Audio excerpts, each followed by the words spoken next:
Croc Talk TV podcast. Peace.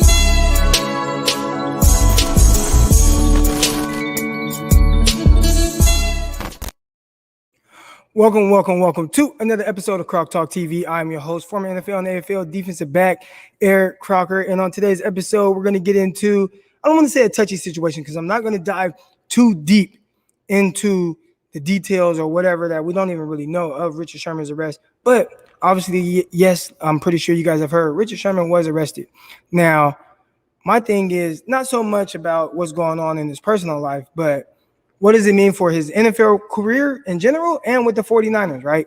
49ers are in a sticky situation at the cornerback position, and Richard Sherman has been somebody who has manned the corner for the 49ers for the past 3 years, contributing to changing the culture of the 49ers defense, changing the culture of the 49ers secondary, showing the young guys how to work, how to prepare, getting them prepared for their young careers, all right? So, obviously he had that impact on the 49ers, ultimately helping lead the 49ers to a Super Bowl game against the Kansas City Chiefs.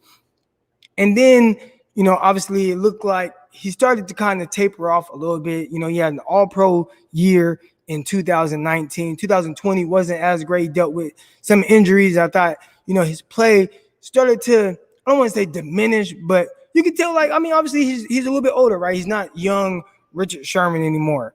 So look at all that, and now Richard Sherman's the free agent, and he's somebody who is his own agent. And I think most people know that for veterans, especially when you start to get a little bit older, once you're a free agent, teams don't rush to sign you. So Richard Sherman knew what time it was. He knew he'd be a guy who was going to he wasn't going to be a guy that was going to be picked up in the first or second or even third wave of free agents. Teams are going to draft their young players and really give them a chance to see what they could show and what that, led to as far as a roster spot for them and potentially a roster spot for someone like Richard Sherman. So now you look at this situation with, Sherman, and again, I don't want to get into a lot of this because I don't know the details of it, but he was arrested and some, burglary, domestic, I don't even know what that is, right? So I don't know how serious that is or how the NFL is going to take it, but my thing is with Richard Sherman, kind of where he is in his career, has he played his last game? And I think that's a fair question to ask and a tough one for someone who has been, such a, I don't want to say model citizen for the NFL, but I think he's a guy that most people would really lean towards being, kind of the leader in every room that he's walked into. And, then you have a situation like this. So my thing is, what happens now for Richard Sherman? Does a situation like this scare teams off, and away from Richard Sherman? Is he going to have another opportunity to play in the NFL? Because really, he's not old. Obviously, in the NFL years, he's a little older. I look at it crazy because I'm 34. I turned 34 years old in May. So I look at a guy like Richard Sherman who's 31, 32 years old. And it's man, he's still got some fresh legs, man. He's still active. He's still able to move, fresher than my legs. Excuse me. Let me clarify that. His legs are still fresher than mine. And I know I'm still athletic to a certain extent. I don't train nearly as hard or prepare the way that Richard Sherman does. And I do think even as his ability might diminish a little bit, he still has his mind. I think his mind is a big part of why Richard Sherman has been so successful to this point. He wasn't the freakish athletes, right? You see a lot of guys that are going to be in the Hall of Fame. You look at the Champ Baileys, you look at the Darryl Greens, Deion Sanders, Rod Woodson, those guys freak athletes. Sherman wasn't so much that throughout his career, but he was definitely athletic enough. And with his mind and the way that he prepared for the games, he was able to play a step ahead. So when you look at Sherman now and where he's at in his career, and aside from this situation, the team is going to bring him in. He's still going to be able to play a step ahead of a lot of guys because of, the mental side of the game that he just has down packed. So I think the game has slowed down a lot for him. Obviously, he's slowed down as well, but I think he's still able to be somewhat productive for a team. And I was assuming that what teams would do, including the 49ers, who have showed some sort of an interest in Richard Sherman, was I thought that teams would wait and see what they have in their younger players, right? And then from there, they'll make a decision on not only Richard Sherman, but some other veterans that are on the free agent market that I'll actually get into as well. All right. So what does this mean for the 49ers? A team that could possibly be interested in them, right? So you look at the 49ers cornerback depth or roster that they have right now, and it's a little underwhelming from the standpoint of guys that had just solidified themselves as starting caliber NFL cornerbacks. So you have Jason Verrett, who came off a terrific year. I think if Verrett, compounds that with another year, same way, he might be an all-pro cornerback. I think he played terrific last year, especially if the 49ers are good. I think he'll be somewhat of an all-pro type corner, or at least a Pro Bowl caliber guy. I just don't think people were expecting it, and then the 49ers didn't play well, so it wasn't really talked about as much. But if he does that again, and I'm pretty sure we're confident that he is a starting caliber cornerback. But when you look to the other side, what the 49ers have right now, and you have Emmanuel Moseley. And Moseley, I think Moseley had high hopes heading into the 2020 season, and it started off with, in week one, he gave up like 15 catches or something like that. Now, part of it maybe had to do with, what the 49ers were asking of their cornerbacks and secondary in general, keeping everything in front of them. Maybe it was a bad game plan to defend DeAndre Hopkins the way that the 49ers did. Definitely didn't challenge him throughout that game, which was really weird and really frustrating for me to watch. But Moseley had that game. There was another game that wasn't too great, and he looked to kind of maybe take a step back. And there's nothing that spoke louder to that than at the end of the year when he was coming back from injury. He was healthy enough to run down on special teams as a gunner, but not healthy enough to play or start the game at cornerback or even play at cornerback at all. So instead of playing him at cornerback, 49ers elected to start Ahkello Witherspoon, who was going to be a free agent and probably not going to be back. The 49ers also started Dante Johnson in the slot, and the nickel slot spot is somewhere where, Emmanuel Moseley had been good there.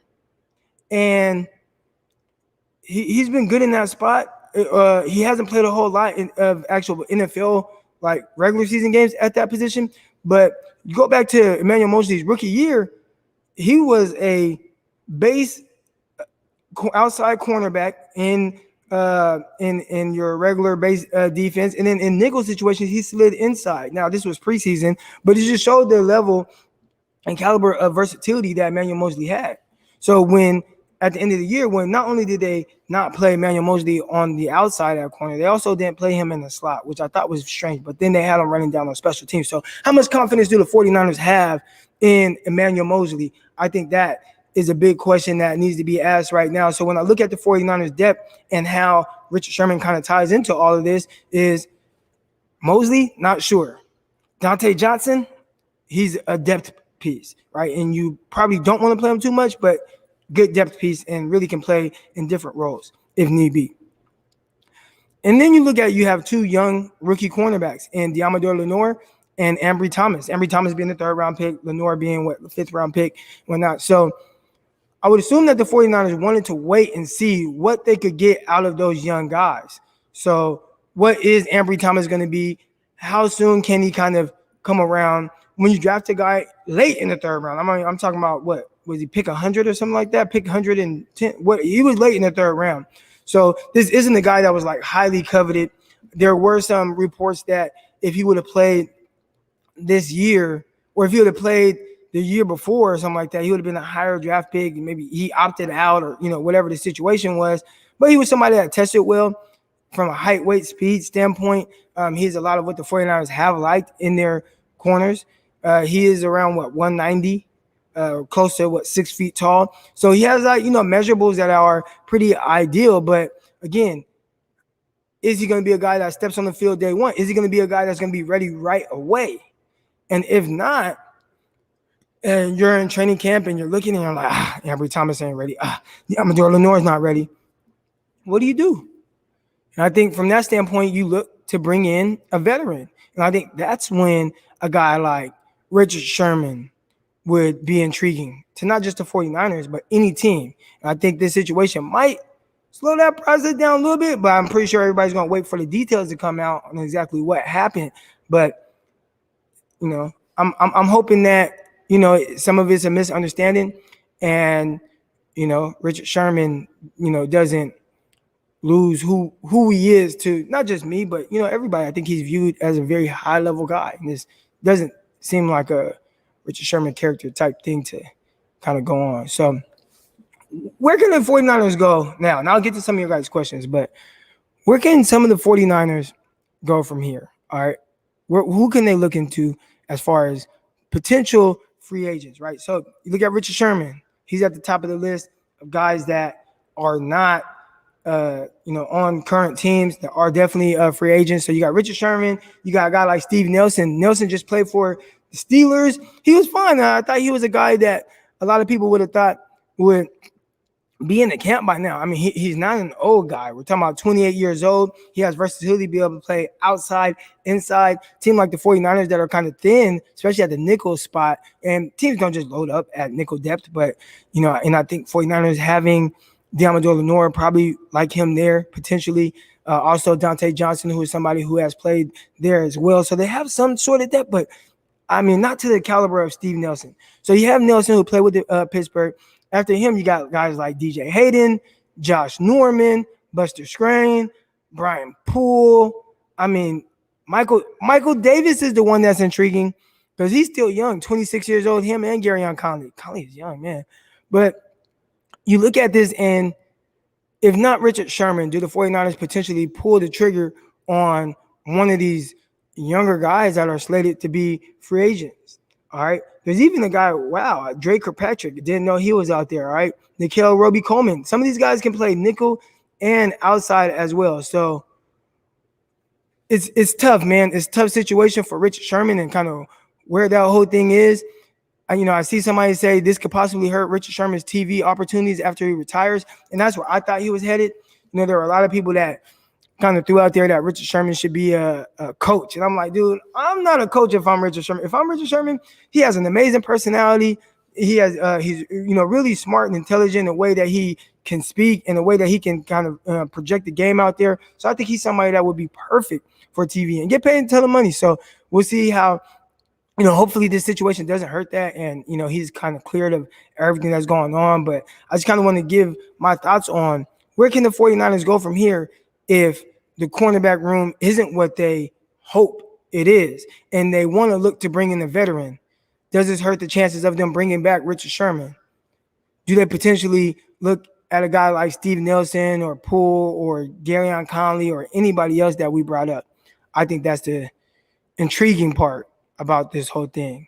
All right, so real quick, if you're not already, make sure you guys subscribe to the YouTube channel, Croc Talk TV. Hit that subscribe button right now. Hit that like button right now. All right, well, let's get into some of these questions. And again, if it's anything about Richard Sherman and the situation and exactly what, I'm not going to look too much into that. I can't speak on any of that, especially with the little details that are out. And I'm no lawyer, or I'm not anybody that really knows anything about law. So I'm not going to speak too much on his personal business. I wanted to talk more about maybe what it meant for him in his NFL career moving forward. And, with the 49ers or with any other team that could potentially be looking for a savvy veteran late in the offseason process. All right. So let's get it. Let's see what we got in here. Niners weren't going to bring him back before this. He really isn't coming back to San Francisco now. Now, I don't want to say that the 49ers just aren't bringing him back or were never interested in bringing him back. I do believe that with where he is in his career, that was a process that had to wait out. What are they getting out of guys like Mosley and some of the younger guys? What if there's an injury to one of these guys and they want someone who can come in and already knows, whether it's the culture of the locker room or, understands DeMeco Ryans and what he's going to ask of him, and just knowing how to play off of the other DBs that are out there with Jimmy Ward and Jaquiski Tartt, and all that. And I think that's where Richard Sherman's value was. So I'm not going to say that there was 100% chance that he wasn't going to be back. I think that there was a chance depending on how the offseason shaped out for the 49ers and their secondary. Love that real people know to wait for all the info before the snap and judge a man who has given so much and has been a huge contributor to his community. Yeah, man, Richard Sherman, man, he's been an amazing guy as far as, we know. And you never know what's done, behind closed doors. But Richard Sherman, man, he's been awesome. He's been a guy who has reached out to me, and plenty of times through messages, and actually, agreed to come on Croc Talk TV for an interview. So, he's been a stand-up guy and somebody that I admire as a professional athlete with the way that he prepares, the way that he approaches the game, and what he's been, and definitely a Hall of Fame career. So. I think everyone owes it to him to wait for any information to come out. And even then, I probably won't speak on it because, I just respect Richard Sherman a little, too much to kind of dive deep into that part of his life. And I want to, remember Richard Sherman for the player that he is and still currently, potentially is in the NFL. In Seattle, it's possible for a burglary domestic violence perpetrator to have not attacked or assaulted anyone. It could just mean that the burglary was against a family member. That brings a little bit more light to the situation, right? So maybe not someone who just put his hands on someone or whatever. And I think when you hear domestic violence, that's the first thing that comes to a lot of people's mind. Sherman was found outside the house, never broken in anywhere. Seattle PD has to take someone in no matter what, always deny bail in domestic violence case. There we go. Free Sherm. That's an amazing comment there. I appreciate that, Alfonso. That's great detail right there to know that this isn't a guy that was getting physical with anyone or anything like that. It's just it's a certain situation, and he's kind of gotten himself into. But again, and this is why you want to wait for details on things that come out before you really even speak on that. And that's why I wanted to just allude more to what it meant to him as an actual NFL player in his NFL career moving forward, whether it's with the 49ers or other. This just goes to show you that people put on faces in public faces in public than they are in private. Again, don't know the details. So, I mean, we don't know exactly what happened, but I still, believe that there's a chance that he has an opportunity still in the NFL, and we'll see how all that stuff plays out. My thing was, how does it pertain to the 49ers? I'm pretty sure they were going to let the process play out with all the young guys, see where they were, try to see at some point if they needed to bring in a veteran at cornerback. And if so, I'm pretty sure Richard Sherman was someone that probably was on the short list of names for the 49ers. So I'll answer any more questions. But again, I'm trying to stay away from the legal side of things. But I did think that definitely Alfonso, that was a great comment that you posted that kind of shed some light on the situation. I appreciate that. So I think that's going to do it today, man, for this episode of Croc Talk TV. I appreciate everybody for coming on. Again, if you're not already, subscribe to the YouTube channel. Hit that subscribe button right now. Hit that like button right now. I appreciate everybody locking in, and I'm going to see y'all next time, man. Peace.